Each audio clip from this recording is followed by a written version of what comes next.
오늘은 아침은 온다 이런 제목으로 하나님 말씀을 나누겠습니다. 저녁이 지나면 아침이 옵니다. 저녁이 지나면 반드시 아침이 옵니다. 저녁이 왔는데 아침이 안 올 수가 없습니다. 그래서 우리는 지금이 저녁이면 아침은 조금 있으면 오겠구나 이렇게 생각을 해야 됩니다. 저녁은 어둠이죠. 어둠이고 아픔이고, 그러나 아침은 기쁨이고 영광입니다. 다윗에게 아침이 왔습니다. 다윗에게 깊은 저녁이 있었는데 아침이 왔어요. 그 아침을 맞이하고 기쁨의 아침이 왔을 때 그 기쁨을 하나님께 표현하고 하나님께 감사하면서 이 시편 30편을 적었습니다. 이 시편 30편은 앞에 보면 성전 낙성가 이런 제목이 되어 있는데, 낙성이라는 것은 성전을 봉헌한다 그 말이죠. 성전을 봉헌할 때 불렀던 시, 노래다 이런 말씀입니다. 언제 그러면 성전을 봉헌할 때 하셨느냐? 학자들이 두 가지로 추측하는데, 첫째는 스룹바벨을 중심으로 새로 만든 제2차 성전, 그것을 봉헌하면서 이 노래를 불렀을 것이다, 그런 추측도 있고, 또한 동시에 기원전 164년경에 이스라엘에서 마카비 혁명을 통해서 성전을 회복한 다음에 그 성전을 다시 하나님께 드리면서 이 노래를 불렀다, 이렇게 추측을 합니다. 기원전 164년도 그 당시에 이 시리아 왕이었던 안티오코스 4세가 엄청난 박해를 했습니다. 이스라엘 민족을. 이분이 이 안티오코스 4세가 기원전 168년도에 그 당시만 해도 유대인들은 안식일에는 전쟁을 하지 않았어요. 그걸 알고 안식일 날 쳐들어왔습니다. 쳐들어와가지고 무기를 잡지 않는 유대인들을 무참히 살해하고 엄청난 학살을 하고, 또 아이들과 여자들은 포로로 잡아갔어요. 그때부터 아주 그 긴 학정이 시작되는데, 이 안티오코스 4세는 상당히 그 군사적으로 강한 왕입니다. 시리아 왕이 있는데 이집트까지도 패퇴시킨 그런 아주 강한 왕이었어요. 와가지고 안식일을 못 지키게 하고 율법책, 하나님의 말씀을 다 불태우고, 또 하나님의 성전에다가 제우스 신상을 세웠어요. 제우스 신상을 세워서 여기다가 예배드리라. 그리고 또 하나님께서 부정하게 여기는 돼지고기를 가지고 성전에서 예배드리라, 그렇게 말하고, 만약 말을 안 들으면 바로 처형했습니다. 아주 암울했던 시절이죠. 이때 마카비를 중심으로 이 투쟁을 벌였어요. 투쟁을 벌이다가 게릴라 작전으로 투쟁을 벌였는데, 그러다가 약 3년 6개월 지나서 기원전 164년 12월 달에 모든 걸 되찾았어요. 성전을 회복하고, 성전을 다 깨끗하게 하고, 성전을 회복한 다음에 이 성전을 봉헌한 거죠. 이 봉헌할 때 이 노래를 불렀을 것이다, 이렇게 학자들이 추측을 합니다. 왜냐하면 다윗이 경험했던 것과 성전 봉헌하기 전에 그 사건이 다 비슷하기 때문이죠. 다윗도 자기 삶에 엄청난 어두움을 체험했습니다. 그런데 이스라엘 민족 전체도 안티오코스 4세로 인해서 엄청난 암울한 삶을 살았던 거죠. 이 왕이 너무나 강했기 때문에 언제 이 왕의 학정이 끝날 수 있을까 기대도 할 수가 없었습니다. 그러나 그들에게 다시 신앙의 자유가 주어졌고, 다시 성전에서 여호와를 예배할 수 있는 그런 시간이 온 것이죠. 바로 그때 이 시를 지었습니다. 다윗이 긴 어둠을 통과하고 아침이 왔을 때 그 하나님께 감사하고 찬양했던 그 이 시를 부르면서 하나님께 감사를 드렸던 거죠. 다윗은 저녁을 경험했는데, 다윗이 경험한 저녁은, 어둠은 질병의 저녁이었습니다. 그는 아주 심한 질병에 빠졌어요.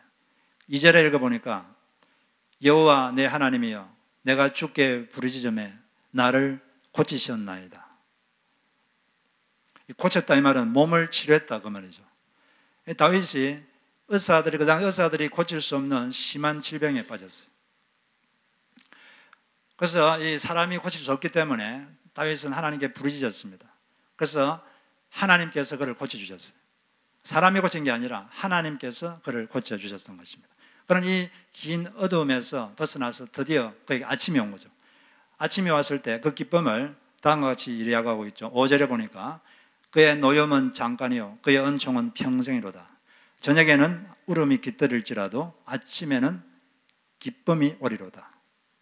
그에게 울음의 저녁이 끝나고 드디어 기쁨의 아침이 온 것입니다. 그리고 6절부터 12절은 앞에 경험한 걸 다시 한번 반복해서 좀 더 자세하게 설명을 하고 있습니다. 6절에 보니까 내가 형통할 때 말하기를 영원히 흔들리지 아니하리라 하였도다. 다윗이 그전에 모든 게 다 잘 되고 그랬을 때는 마음속으로 나는 다시는 절대는 내 인생은 흔들리지 않을 거야. 내 인생은 이제 다시는 어려움이 없을 거야. 이런 식으로 생각했어요. 상당히 자만했죠. 이 자만심에 빠져 있었습니다. 그런데 그 자만심에 빠져 있을 때 하나님께서 잠시 얼굴을 가리었어요. 7절에 보니까 주의 얼굴을 가리심에 내가 근심하였나이다. 자만심에 빠져 있는 다윗, 이 모든 것이 다 내가 잘나서 이렇게 형통하게 되었구나, 이렇게 생각하고 있는 다윗에게 하나님께서 잠시 얼굴을 가렸어요. 얼굴을 가렸다 이 말은 하나님의 임재가 철회된 거죠. 그러자 그의 삶에 여러 가지 어려움이 왔습니다. 그때 그는 근심에 빠졌고, 그때 다시 하나님께 아침을 달라고, 다시 아침이 밝아오게 해달라고 하나님께 간절히 기도했어요. 그 기도가 9절, 10절 이렇게 나와 있는 거죠. 그래서 이 기도를 통해서 다윗은 다시 아침이 맞이하게 됐습니다. 그래서 그 기쁨을 11절에 보니까 주께서 나의 슬픔이 변하여 내게 춤이 되게 하시며 나의 벼옷을 벗기고 기쁨으로 띠띠우셨습니다. 다윗에게는, 다윗의 삶에는 아침이 왔습니다. 그러면 믿는 우리에게도 아침이 올까요? 우리는 살다 보면 많은 저녁을 체험합니다. 어떨 때는 관계의 저녁, 어떨 때는 재정적인 저녁, 어떨 때는 질병의 저녁, 어떨 때는 자녀의 저녁, 많은 저녁을 체험합니다. 그러면 다윗은 아침을 체험했는데 과연 우리도 아침을 체험할 것인가? 하나님께서는 우리에게도 아침이 온다는 것을 믿을 수 있다고 말을 합니다. 왜냐하면 두 가지 이유가 있는데, 첫째는 성경의 인물들에게는 어김없이 아침이 왔기 때문입니다. 다윗에게도 아침이 왔어요. 다윗은 아주 긴 저녁 시간이 있었습니다. 이는 다윗은 12년 또는 13년 정도에 자신이 충성했던 사울 왕에게 지명수배 당했습니다. 지명수배 당해서 그 긴 세월을 죽음의 공포 속에서 마음 졸이면서 아주 긴 어둠의 저녁의 시간을 가졌어요. 그러나 결국 그에게 아침이 왔습니다. 하나님께서는 불의한 사울 왕을 블레셋 군대를 통해서 죽이시고 약속한 대로 다윗을 다시 왕으로 세우셨어요. 그리고 요셉도 13년 동안 아주 긴 저녁 시간을 가졌습니다. 형님들의 인신매매로 외국에 노예로 팔려서 노예 생활을 하다가 또 다른 사람의 모함으로 억울하게 옥살이를 한 거죠. 그렇지만 갑자기 또 이 요셉에게도 갑자기 어느 날 갑자기 아침이 왔어요. 아침이 와서 그는 총리가 되었고 많은 사람을 살렸습니다. 그리고 한나는 아기를 낳지 못하는 그런 서름의 저녁이 있었습니다. 라이벌인 브린나로 인해서 너무나 심한 정신적 고통을 당했어요. 그런데 이것은 자기 힘으로 어떻게 해볼 수가 없었어요. 그래서 그는 하나님께 매달렸습니다. 하나님께 매달리자 하나님께서 한나에게 아침이 오게 하셨습니다. 사무엘이 탄생하게 한 것이죠. 그리고 모세는 민족 해방의 꿈이 있었습니다. 40세 되었을 때 내가 이 민족을 해방해야겠다. 그래서 뭔가 시도를 했는데 시도가 성공하지 못하고 그 시도 때문에 사람을 죽이게 되고 오히려 도망하는 신세가 되었습니다. 그러나 그도 어느 날 하나님께서 양을 치고 있는 그에게 갑자기 나타나셔서 그에게 민족 해방의 일을 맡기셨어요. 그래서 하나님께서는 모세를 도구로 삼아서 민족을 해방하셨습니다. 그런데 가장 찬란한 아침은 순교자가 체험하게 됩니다. 스데반은 예수를 전하다가 돌에 맞아 순교했어요. 돌에 맞아 죽었는데 다음 순간 눈을 떴을 때 그는 천국의 찬란한 아침을 맞았습니다. 이 땅은 우리 사람들에게 하나의 광야인데 이 광야를 다 지나고 나면 여러분들은 다 천국에서 눈을 뜰 줄로 믿습니다. 우리 성도들은 다 천국의 찬란한 아침, 그것을 우리가 보면서 사는 것입니다.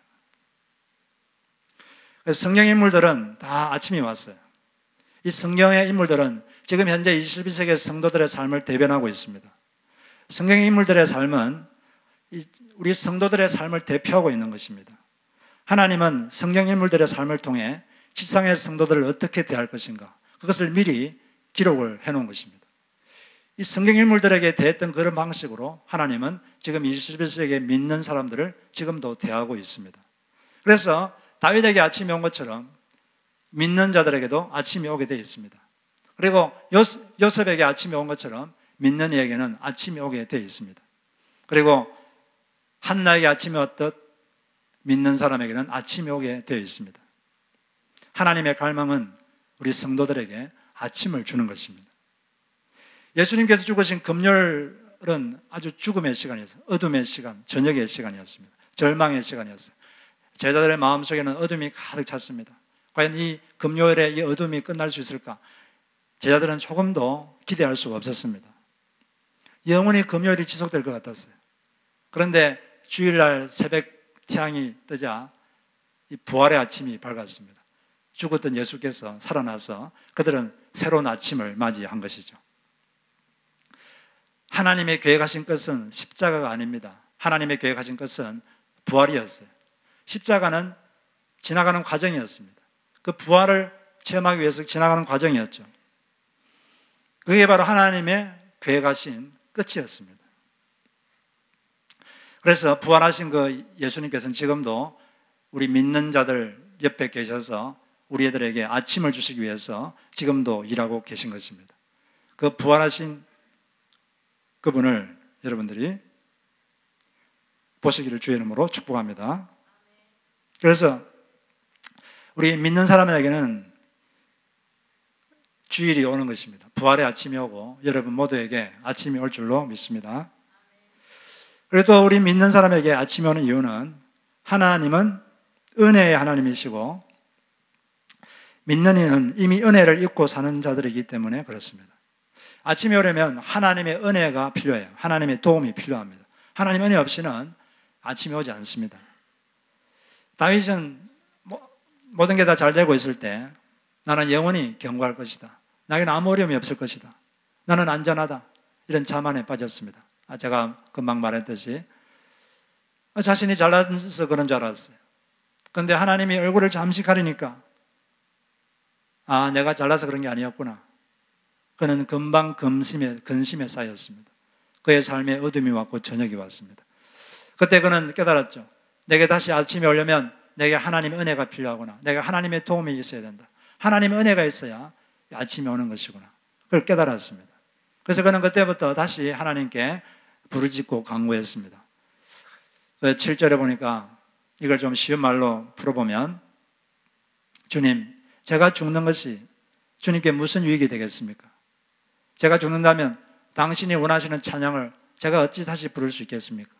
제가 죽는다면 제가 어떻게 당신이 원하시듯 다시 진리를 선포할 수 있겠습니까? 그리고 나서 10절에서 결론적인 기도를 합니다. 여호와여 들으시고 내게 은혜를 베푸소서. 여호와여 나를 돕는 자가 되소서. 그는 하나님의 은혜와 하나님의 도움만 있으면 다시 자기에게 아침이 올 수 있다는 걸 알았어요. 그래서 그가 간구했던 것은 하나님, 당신의 은혜, 당신의 도움이 있으면 이 저녁이 끝나고 아침이 올 것입니다.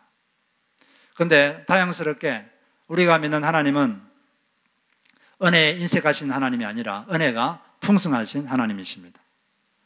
요한 사도가 요한복음을 적었는데 요한복음 1장 16절에서 자신이 3년 동안 같이 있으면서 관찰하고 체험한 예수님에 대해서 다음과 말했어요. 우리가 그리스도의 충만한 데서 받으니 은혜 위에 은혜더라.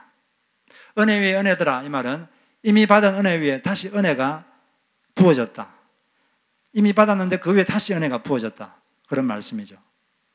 그리고 베드로전서 5장 10절에 보니까 모든 은혜의 하나님 곧 그리스도 예수 안에서 너희를 부르사 자기의 영원한 영광에 들어가게 하시니가 잠깐 고난을 받은 너희를 친히 온전하게 하시며 굳건하게 하시며 강하게 하시며 들을 견고하게 하시리라.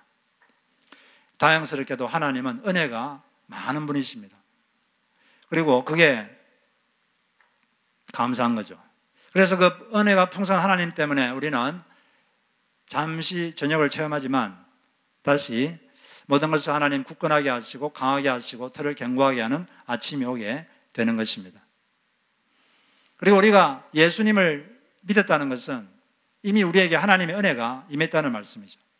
이미 예수를 믿고 있는 사람에게는 하나님의 은혜가 이미 흐르고 있습니다. 이미 믿는 사람은 이미 하나님의 은혜를 입고 있는 사람입니다. 그렇기 때문에 하나님의 은혜가 이미 우리에게 임해 있기 때문에 여러분의 삶에 아침이 오게 되어 있는 것입니다. 아침이 온다는 것을 굳게 믿으시기 바랍니다. 그러면 아침이 온다는 걸 믿는 우리는 지금 현재 우리가 어떻게 살아야 될 것인가? 지금 아침을 기다리면서 현재는 우리가 뭘 하면서 살아야 할 것인가? 그렇게 우리가 살다 보면 아침이 어느 날 오게 되는 것입니다.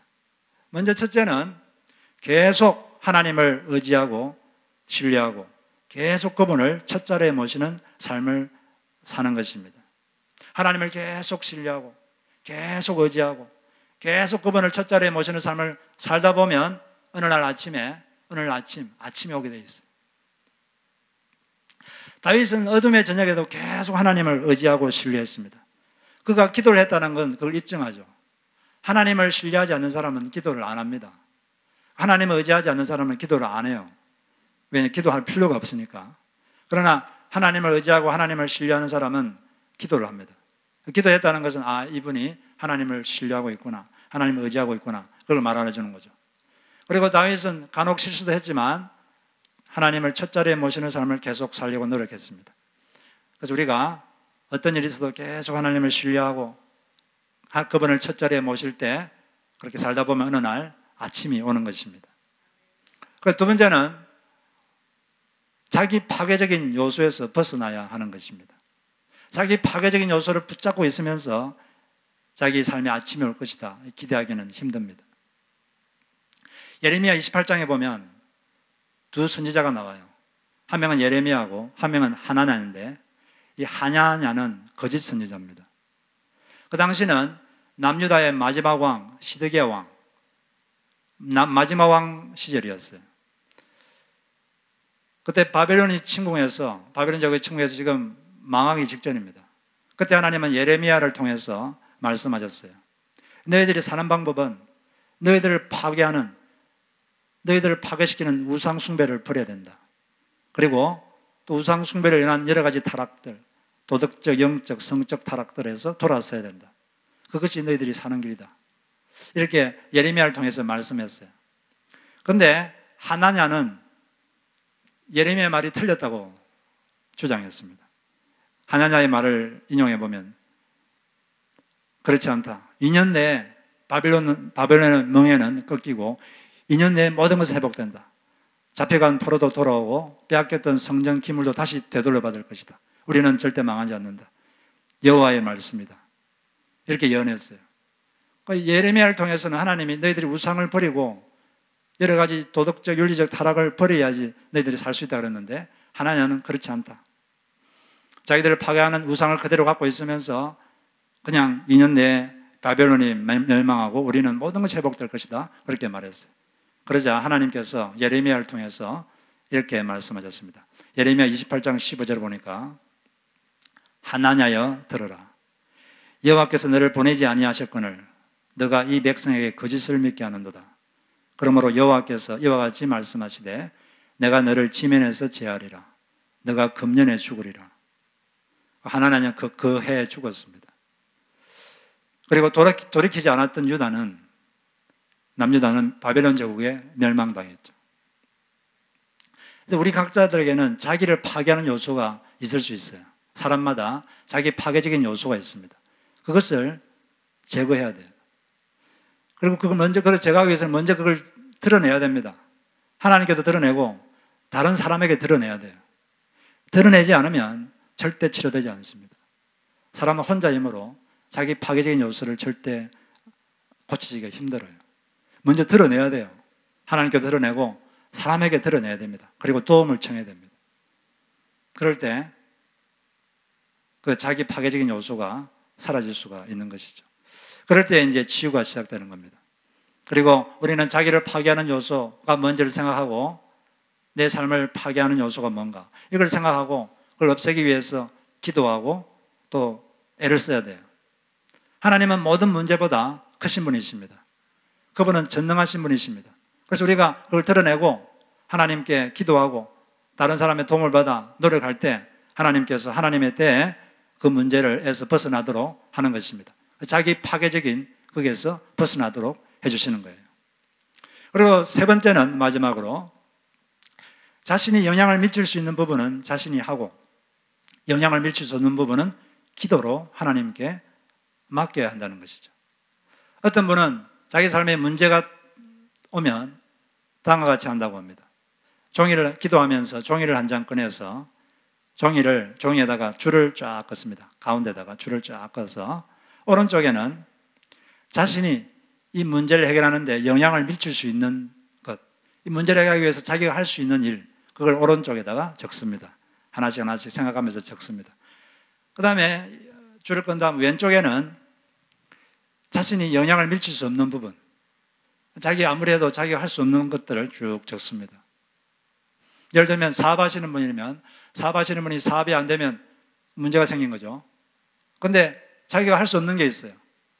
미국의 경기, 이걸 자기 마음대로 조절할 수가 없습니다. 미국의 경기 침체, 이런 것들은 어떻게 해볼 수가 없어요. 또 날씨 변화, 이런 건 자기 힘으로 할 수 없는 거죠. 그런 것들을 쭉 적고, 이런 것들은 자기가 할 수 없는 것들은 기도로 하나님께 맡기는 것입니다. 그리고 그런 걸 기도 제목으로 삼는 거죠. 그리고 이제 자신이 할 수 있는 것들을 하나씩 하나씩 적어가면서 자기 할 수 있는 것을 하는 거죠. 이것이 아주 좋은 전략입니다. 그래서 우리는 인생의 저녁에 오면 자신이 할 수 있는 일과 할 수 없는 것을 구별해야 돼요. 그리고 자신이 할 수 없는 것은 염려하지 말고 여러분 기도하시기 바랍니다. 염려라는 것은 언제 생기느냐? 자신이 할 수 없는 일을 자신이 해야 한다고 생각할 때 염려가 생깁니다. 자기가 할 수 없는데 그걸 하려고 하니까 염려가 생기는 거예요. 할 수 없는 건 하나님께 기도로 맡겨야 돼요. 그리고 자기가 할 수 있는 것, 자기가 영향을 미칠 수 있는 것, 그것을 하나씩 하나씩 하면 되는 것이죠. 그러다 보면 어느새 아침이 밝아오게 되는 것입니다.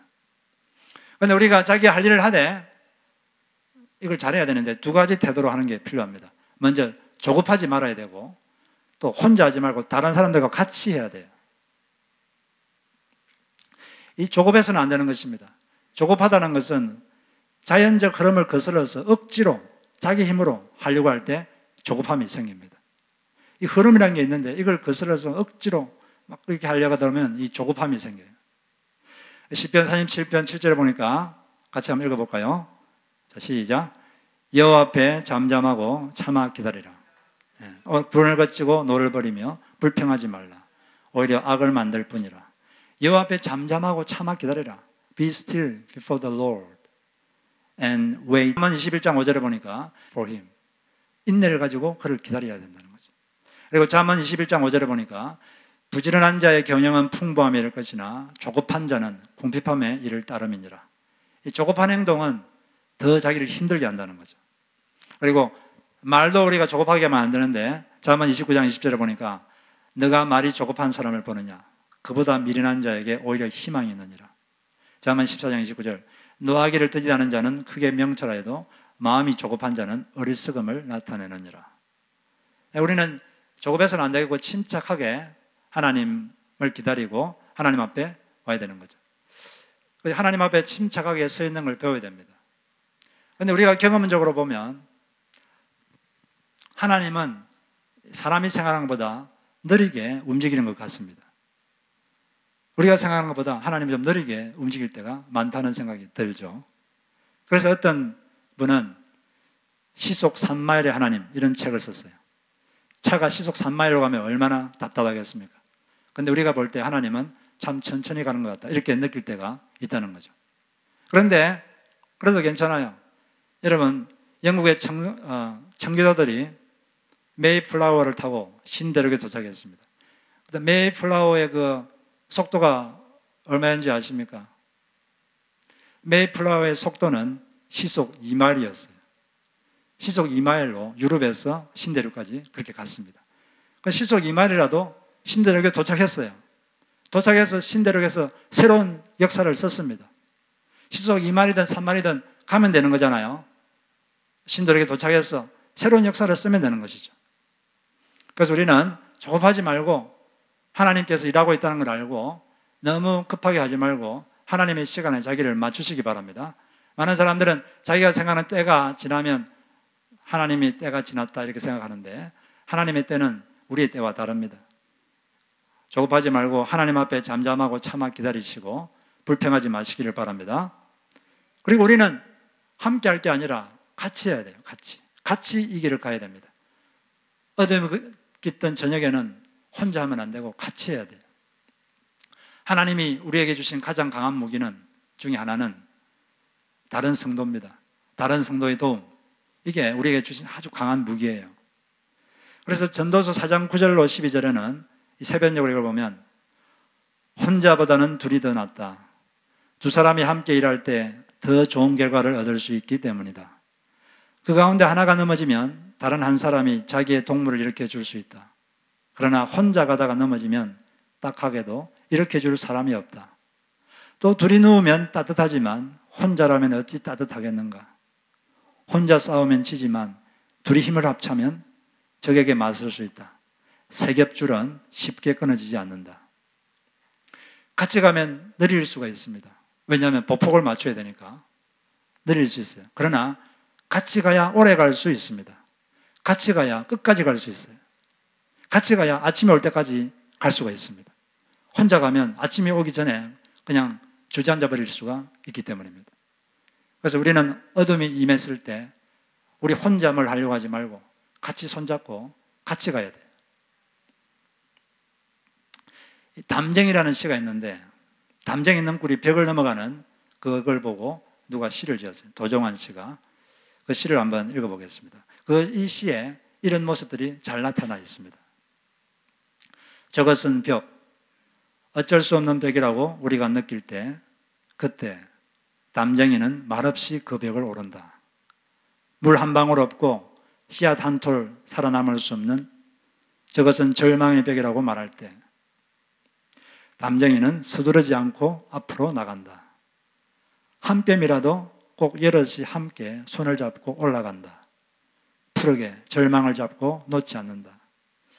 저것은 넘을 수 없는 벽이라고 고개를 떨구고 있을 때 담쟁이 잎 하나는 담쟁이 잎 수천 개를 이끌고 결국 그 벽을 넘는다. 여기 보면 저것은 절망의 벽이라고 말할 때 담쟁이는 서두르지 않고 앞으로 나갑니다. 담쟁이 넘고는 아주 천천히 자라요. 하루에 3시간씩 걸으면 7년 걸으면 지구 한 바퀴를 돕니다. 빨리 걸으려 그러면 빨리 지구로 돌라 그러면 답답하지만 천천히 하면 가능해요. 그리고 한 뼘이라도 꼭 여럿이 함께 손을 잡고 올라간다. 그리고 결국 그 벽을 넘는다. 이렇게 잘 표현하고 있습니다. 조급하지 말고 함께 가시기를 바랍니다. 일제시대 때 이상화 시인이 이런 시를 적었죠. 지금은 남의 땅 빼앗긴더라도 봄은 오는가. 도저히 무너질 것 같지 않은 일제가 무너질 수 있을까. 다시 이 조선에 봄이 올 수 있을까. 그러나 조선에 봄이 왔습니다. 그 기독교인들이 만세운동할 때 33명 대표 중에 16명이 기독교인이었죠. 그들은 민족 복음화를 위해 기도했을 뿐 아니라 그 어둠의 저녁에 나라의 독립을 위해서 기도했어요. 결국은 독립됐습니다. 도저히 독립되지 않을 것 같았는데 결국은 아침이 왔습니다. 여러분의 삶에도 하나님께서 은혜의 하나님이시고 또 성경 인물들이 다 아침을 체험했기 때문에 여러분의 삶에도 아침이 올 것입니다. 아침을 기대하시길 바랍니다. 그래서 우리는 그 아침이 오기까지 계속 그분을 의지하고 계속 그분의 첫자리에 모셔야 돼요. 그리고 자기 파괴적인 요소를 드러내고 그걸 기도하고 노력하고 남의 도움을 받아서 자기 파괴적인 요소를 하나씩 제거해 가야 됩니다. 그리고 자기 할 수 없는 것들은 기도로 맡기고 자기 할 수 있는 것들을 하나씩 해나갈 때 그때 서서히 아침은 밝아올 것입니다. 그리고 우리가 목장을 하는데 목장에서 우리 모두 같이 한 마음으로 서로 섬기고 서로 용납하고 서로 겸손하게 대하고 서로 기도하고 서로 사랑할 때 이 목장 공동체를 통해서 우리는 같이 아침을 맞이하게 될 것입니다. 그런 공동체를 만드시는 여러분 되시기를 주의 이름으로 축복합니다.